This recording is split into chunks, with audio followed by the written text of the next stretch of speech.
Nous avons créé Groupe Neuf en 2006 avec mon associé Stéphane Meunier. C'est une époque où la sécurité privée était extrêmement peu réglementée, extrêmement peu encadrée, mais nous on était persuadés qu'il y avait un besoin, une demande pour des prestations de qualité dans ces domaines-là. On était conscient que cette qualité de prestation passait par la formation des femmes et des hommes qui allaient servir à cette mission-là. Et donc on a créé un centre de formation au service de notre cellule de protection rapprochée à cette époque-là. On a été récompensé par la réglementation quelques temps après puisque est arrivée les cartes professionnelles, donc l'éligibilité des gens à pouvoir exercer ce métier-là.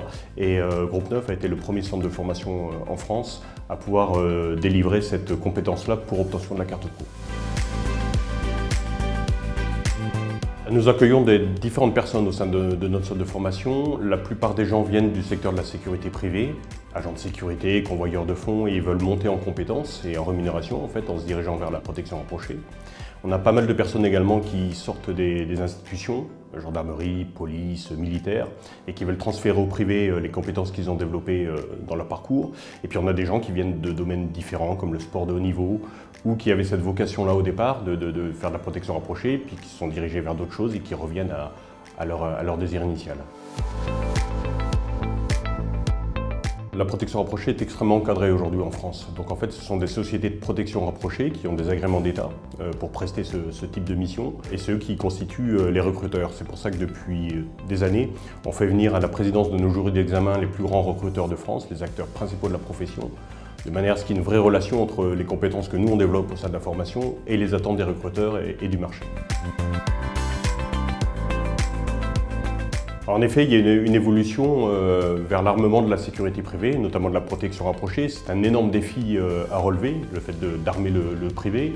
Il y a une énorme volonté politique pour aller dans ce sens-là, sous le contrôle de l'État bien évidemment et d'une manière très encadrée, mais d'armer la sécurité privée. Et donc on a relevé ce défi-là, on a travaillé sur des contenus de formation, sur la capacité de projeter des agents en mission et aujourd'hui ce cas de figure-là est possible. Dernièrement, SafeProtect, qui est le syndicat des entreprises de protection rapprochée, par son intermédiaire a fait venir le préfet Olivier de Mazières, qui est le délégué ministériel aux affaires de sécurité, dans nos murs pour voir l'évolution d'une première formation en France d'agents de protection rapprochée armés. C'est très symbolique parce que c'est un représentant de l'État, du ministère de l'Intérieur, qui vient constater les progrès sur un secteur privé et je pense qu'on a montré qu'on était effectivement capable d'accueillir ce type de prestations.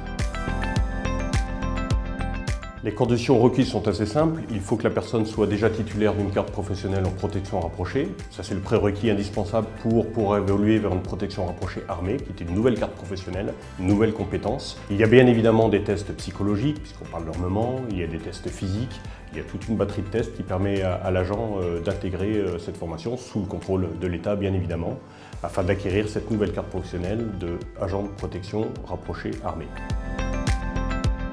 Nos attentes, c'est tout simplement de nous permettre de relever les défis à venir. Il y a la Coupe du Monde de rugby, il y a les Jeux Olympiques en 2024 qui vont occasionner énormément de missions.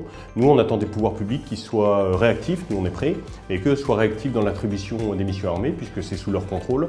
Il y a une concurrence internationale qui est importante. Il faut dès à présent travailler sur ce sujet pour être en place en 2024.